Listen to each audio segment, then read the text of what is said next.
As I have told that I will explain you by the diagram, by the graph of NCERT book that is given in page number 50 of mensuration cycle.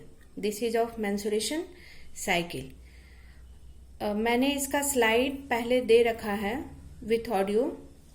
इस video में हम mensuration cycle पे थोड़ा cover करेंगे. Okay, C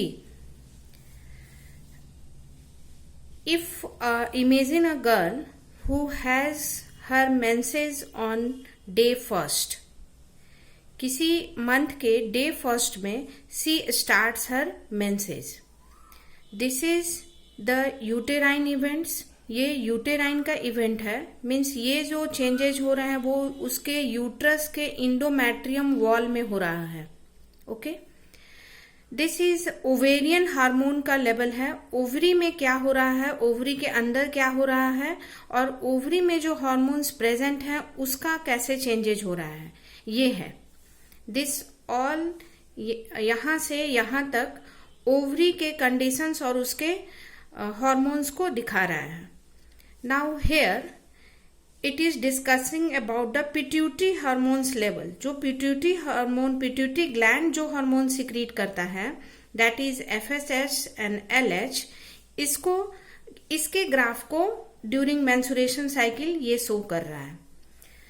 then mensuration starts on day first. Menses, blood comes out through the birth canal of a female, vaginal canal, and see simultaneously what is happening in the ovary. In ovary, estrogen level is increasing because this estrogen is secreted by the ovary as well as these developing follicles. Menses first तारीख से start है, उसके साथ ये uterus की घटना है. उसके साथ ओवरी में क्या हो रहा है, ये तुम्हारे ओवरी जो है प्राइमरी फॉलिकल्स, ये प्राइमरी फॉलिकल फिर धीरे धीरे सेकेंडरी, टर्शियरी, ग्राफियन, और जब ये मैच्योर ग्राफियन फॉलिकल बन गया उसके बाद ओवुलेशन हुआ. Okay, in this during this period also see the level of pituitary hormones. Pituitary hormone कैसा हो रहा है, एफएसएच इंक्रीज कर रहा है और एक समय पे जाके पीक ले रहा है. उसी तरह एलएच इंक्रीज कर रहा है और एक समय पे लाकर, मतलब कांस्टेंट अमाउंट में सिक्रीट हो रहा है.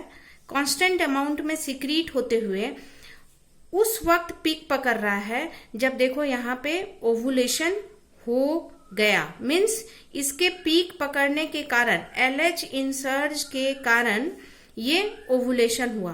और ये जो ओवुलेशन हुआ ये सेकेंडरी oocyte है और ये जो स्ट्रक्चर बन गया अब ये कॉर्पस लूटियम बन गया. Okay, now menses lasts from 5 to 7 days. Okay, along with menses going on, follicular development going on, LH and FSH increasing. At the mid of the month, means 5 to 7 days menses continues, and then 7 to 14 or 15 day. We are considering here the month, complete month, 1 तारीख से लेके 29 तारीख तक. A girl, imagine a girl starts her menses on first date. How she will see the changes of her uterus, ovary and pituitary hormone. Then 5 to 7 days menses will continue, and till 14 to 15 days, this time follicular development, follicular phases or proliferatory phases will continue. और जैसे ही LH इंसर्ज होगा, means काफी मात्रा में secrete होगा, then ovulation will takes place. उसके बाद का जो फेज है वो तुम्हारा लूटियल फेज हो गया. ये लूटियल फेज, इस लूटियल फेज में ये ओवरी का सिचुएशन देखो. ओवरी में ओवुलेशन के बाद जो स्ट्रक्चर हुआ वो कॉर्पस लूटियम हो गया. ये कॉर्पस लूटियम जो है वो प्रोजेस्ट्रॉन सिक्रीट करता है. सी, फॉलिकल्स जब इंक्रीज कर रहे थे फॉलिकल्स, तो ये दोनों hormone LH and FHS increase कर रहा था, लेकिन प्रोजेस्टेरॉन काफी डाउन था। प्रोजेस्टेरॉन डाउन रहेगा तभी ये दोनों इंक्रीज करेंगे और फॉलिकल्स बनेंगे। ओके। कॉर्पस लूटियम का काम है प्रोजेस्टेरॉन को सिक्रीट करना। जैसे ही कॉर्पस लूटियम बना, प्रोजेस्टेरॉन काफी मात्रा में सिक्रीट हुआ और प्रोजेस्टेरॉन का इंक्रीज होना डिटरमाइन करता है, अफेक्ट करता है कि वो यूट्रस वॉल को इंक्रीज करेगा, मेंटेन करेगा, इंक्रीज करेगा। देखो ये दोनों पीक पकड़े, और ये क्यों हुआ? क्योंकि कॉर्पस लूटियम जो है वो प्रोजेस्टेरॉन सिक्रीट कर रहा है।